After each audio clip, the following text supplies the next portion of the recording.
नागपुर मनपा चुनाव में टिकट बंटवारे से बगावत, कई दिग्गज कार्यकर्ता बने निर्दलीय उम्मीदवार। प्रभाग 11 में कांग्रेस को झटका। लगभग 4 साल की देरी के बाद हो रहे नागपुर महानगर पालिका चुनावों को लेकर सभी प्रमुख राजनीतिक दलों के कार्यकर्ताओं में जबरदस्त उत्साह था। हर कार्यकर्ता को ये उम्मीद थी कि दिन रात की गई मेहनत, संगठन के लिए दिया गया समय और क्षेत्र में बनाए गए जनसंपर्क को देखते हुए पार्टी आलाकमान उन्हें चुनावी टिकट देगा। लेकिन जैसे ही टिकट वितरण की प्रक्रिया पूरी हुई, कई दलों में असंतोष खुलकर सामने आ गया। टिकट न मिलने से नाराज कई वरिष्ठ और जमीनी स्तर पर काम करने वाले कार्यकर्ताओं ने पार्टी के फैसले पर सवाल खड़े किए। यह नाराजगी इतनी बढ़ गई कि कई कार्यकर्ताओं ने पार्टी के खिलाफ जाकर निर्दलीय उम्मीदवार के तौर पर मैदान में उतरने का फैसला कर लिया। यह स्थिति नागपुर शहर के प्रभाग क्रमांक 11 में देखने को मिली है। यहाँ पिछले करीब 40 वर्षों से सक्रिय और संगठन की कमान संभालने वाली वरिष्ठ कार्यकर्ता निशा खान को कांग्रेस पार्टी ने टिकट देने से इनकार कर दिया। इस फैसले के बाद निशा खान ने पार्टी नेतृत्व और स्थानीय विधायक पर गंभीर आरोप लगाए हैं। मैम, मनपा चुनाव का दौर शुरू हो चुका है। इस बार चुनाव जो है काफी देरी से हुए।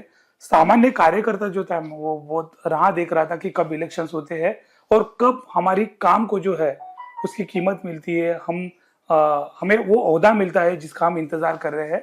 लेकिन हमने देखा है मैम, इस बार कांग्रेस के प्रति कार्यकर्ताओं की बहुत तेज नाराजगी देखी गई है और खासकर विकास ठाकरे जो विधायक है उनके खिलाफ तो टिकट बेचने तक के आरोप कार्यकर्ताओं ने लगे हैं। आप काफी समय से कांग्रेस से जुड़े हुए हैं, जमीनी स्तर पर आपने काम किया है मैम। क्या लगता है लोगों की जो सोच है कहाँ तक मतलब वाजिब है आपको लगता है? देखिए, 9 साल का इंतजार खत्म हुआ और महानगर पालिका के चुनाव आए हैं। हर कार्यकर्ता को ये उम्मीद थी कि हमने जमीनी स्तर से जुड़ के कार्य किए है। लेकिन कुछ कार्यकर्ता कांग्रेस पार्टी में ऐसे थे जिन्होंने रियल में 10 साल 8 साल से जुड़ के काम किए हैं। और जब महानगर पालिका नहीं थी तो उन्होंने प्रभाग के विकास के लिए, उस एरिया से जुड़े रोड के डामरीकरण के लिए, नाले के लिए और कई समस्याएं जो जनता उनके पास लाती थी और वो उस समस्याओं को लेके हमारे आमदार विकास ठाकरे जी के पास जाते थे और उन्होंने जमीन स्तर से जुड़ के काम किए।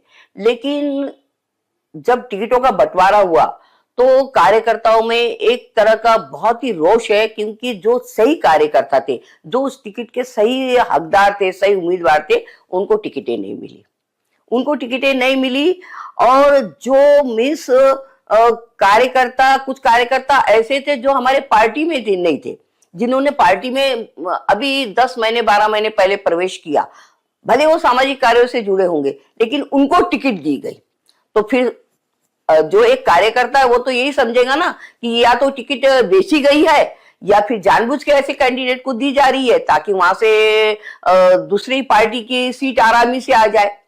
दूसरी बात, हमारे जो नागपुर जिला कांग्रेस कमेटी के अध्यक्ष है विकास ठाकरे जी, उनके प्रति लोगों ने अपना बहुत ही गुस्सा व्यक्त किया है, बहुत ही रोष व्यक्त किया है। क्यों?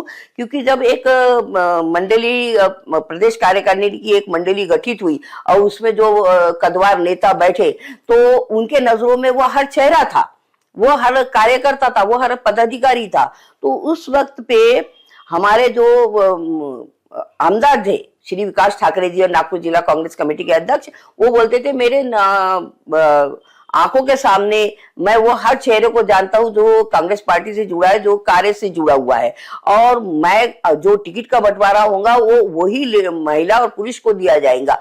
ऐसा नहीं होगा कि किसी कोई पुरुष टिकट अगर ओपन में आएंगी या लेडीज वार्ड होगा तो वो लेडीज को ही दी जाएंगी, लेकिन किसी पदाधिकारी के पत्नी को नहीं दी जाएंगी। लेकिन अभी जो टिकट दी गई है उसमें, जैसे ये नगर सेवक अरुण डवरे जी है, उनकी पत्नी को हमने पार्टी में कभी नहीं देखे, उनकी पत्नी को टिकट दिया गया।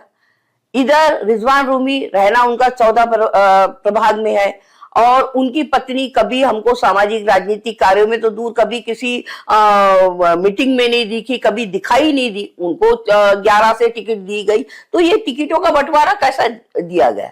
और ऐसे ऐसे लोगों की टिकटें काटी गई जो 4-4 साल नगर सेवक थे। जुल्फिकार अली भुट्टो की टिकट काटी गई, उधर से रेहा राकेश निकोसे की टिकटें काटी गई और कांग्रेस के और मोतीराम माहुरीकर, उसके ऊपर में ये इल्जाम लगाए गए कि भैया तुमने उनकी टिकटें ये बोल के काटी गई कि तुमने लोकसभा में जो है नितिन गडकरी का पैसा लेके काम किया।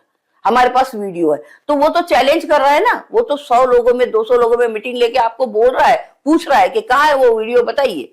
अगर नितिन गडकरी का मैंने काम किया हूं तो मैं नितिन गडकरी के जरिए पार्टी में भी प्रवेश कर सकता था, बीजेपी में टिकट भी मांग सकता था। तो जब आने कार्यकर्ता पे आप इल्जाम लगा रहे हैं, कार्यकर्ताओं को टिकट नहीं दे रहे हैं, ये चुनाव जो है कि व्यक्तिगत चुनाव होता है। इसमें महानगर पालिका के चुनाव में जो समाज में जो व्यक्ति जमीन स्तर से जुड़ा होता है, जो इंसान जनता के हर सुख दुख में खड़ा रहता है, जो जनता के सवाल लेके अपने बड़े नेताओं के पास जाता है, जो समाज की समस्या को हल करता है, उसको महानगर पालिका की टिकटें दी जाती है।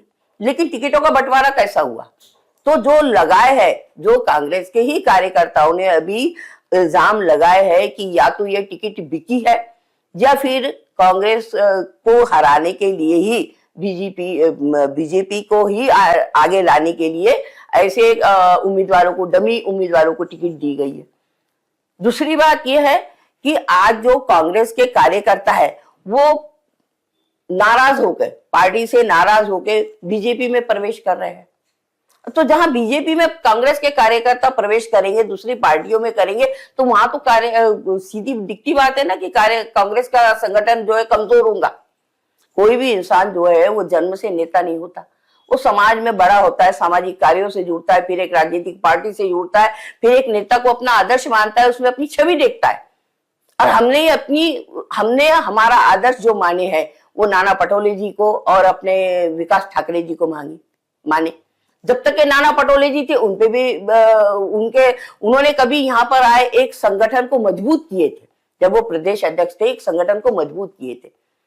आज लोकसभा हुआ तो लोकसभा का जो रिजल्ट आया वो देखिए, वो रिजल्ट नेता के वजह से नहीं आया, वो रिजल्ट आया कार्यकर्ताओं की वजह से। 6 मतदार संघ में कार्यकर्ताओं ने इतनी जम के मेहनत की है कि आज नितिन गडकरी के अपोज में आदरणीय विकास ठाकरे जी खड़े थे तो उनको जितने प्रतिशत वोट मिले शायद ही कोई नेता ले पाता।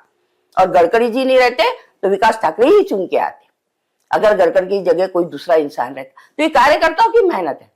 लेकिन कार्यकर्ता को क्या दे रहे आप? 9 साल के बाद क्या दे रहे आप?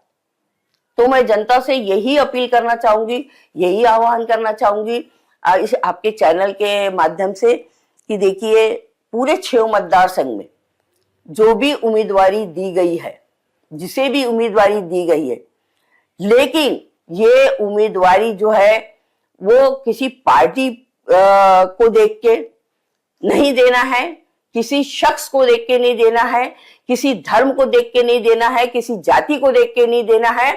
आजकल जातिवाद पे इलेक्शन हो गया है कि ये प्रभाग में 20,000 वोट है, जैसे प्रभाग 11 में 20,000 मुसलमान के वोट है, अब वहां कई मुसलमान स्वतंत्र उम्मीदवार खड़े हो गए, बंटवारा हो जाएगा वोटों का जब बंटवारा होगा, कांग्रेस पार्टी की भी जिनको टिकटें मिली है वहां भी बंटवारा होगा, मुस्लिम उम्मीदवार जो खड़े हुए उनमें वोटों का बंटवारा होगा।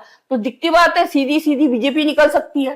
तो हमको उस व्यक्ति को वोट देना है। मेरी यह अपील है 6 मतदार संघ के कांग्रेस कार्यकर्ताओं से, जनता से, कि हमको उस शख्स को वोट देना है जिसने उस प्रभाग से जुड़कर, जमीन स्तर से जुड़कर जनता के लिए कार्य किया है, उस प्रभाग के विकास कार्य के लिए काम किया है, जो वहां की प्रभाग की समस्याओं को लेके आमदार तक के गया है, वो समस्याओं का निवारण किया है, जो 9 साल तक के जनता के बीच में रहा है। हमको ये नहीं देखना है कि वो शख्स हिंदू है या मुस्लिम है या कुंभी है या कलार है।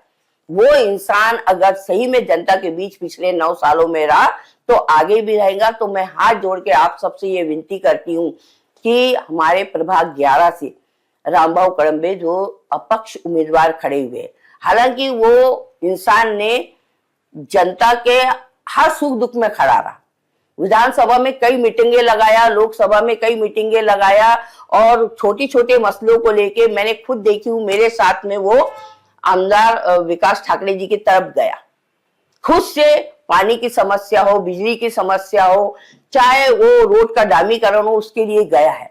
तो अभी मैं जनता से यही अपील करना चाहूंगी कि आप अपना अमूल्य वोट वो सोच समझ के, क्योंकि आपको 5 साल देखना है, और हम जो उम्मीदवार खड़ा होगा उससे भी ये कहना चाहूंगी कि हम आपको, आपके साथ है, हमेशा आपके साथ रहेंगे, लेकिन जब भी जनता की कोई समस्या आएंगी, अगर आपने उसका कार्य नहीं किया तो हम आपकी कमर पकड़ के बाहर लाएंगे।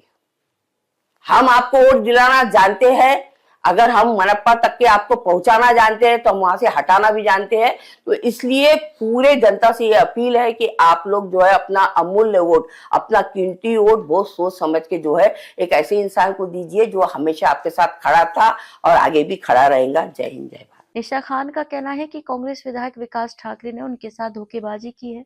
उन्होंने आरोप लगाया कि ऐसे व्यक्ति को टिकट दिया गया है जिसने कुछ ही साल पहले पार्टी का दामन थामा है, जबकि उन्होंने खुद दशकों तक कांग्रेस के लिए ईमानदारी से काम किया। क्षेत्र के लोगों के बीच अपने कार्यों के दम पर उन्होंने अलग पहचान बनाई, बावजूद इसके उनका टिकट काट दिया गया। निशा खान ने यहां तक आरोप लगाया कि कांग्रेस ने जानबूझकर अपने ही उम्मीदवार को हराने के उद्देश्य से डमी कैंडिडेट खड़ा किया है। उन्होंने साफ शब्दों में कहा है कि वे कांग्रेस उम्मीदवारों के खिलाफ खुलकर प्रचार करेंगी और निर्दलीय उम्मीदवारों को जिताने के लिए हर संभव प्रयास करेंगी। इस पूरे घटनाक्रम से साफ है कि नागपुर मनपा चुनाव में इस बार सिर्फ पार्टियों के बीच ही नहीं बल्कि पार्टी के भीतर भी कड़ा राजनीतिक संघर्ष देखने को मिल रहा है, जिसका सीधा असर चुनावी परिणामों पर पड़ सकता है। कैमरामैन सचिन के साथ सनी भोंगाड़े, शंखनाद न्यूज, नागपुर। मतदान करें, कहता है संविधान। शहर के विकास के लिए 15 जनवरी को होने वाले नागपुर महानगर पालिका चुनाव में सुबह 7:30 बजे से शाम 5:30 बजे तक अपने मताधिकार का प्रयोग करें। लोकतंत्र के इस महापर्व में जरूर भाग लें। नागपुर महानगर पालिका द्वारा जनहितार्थ प्रसारित।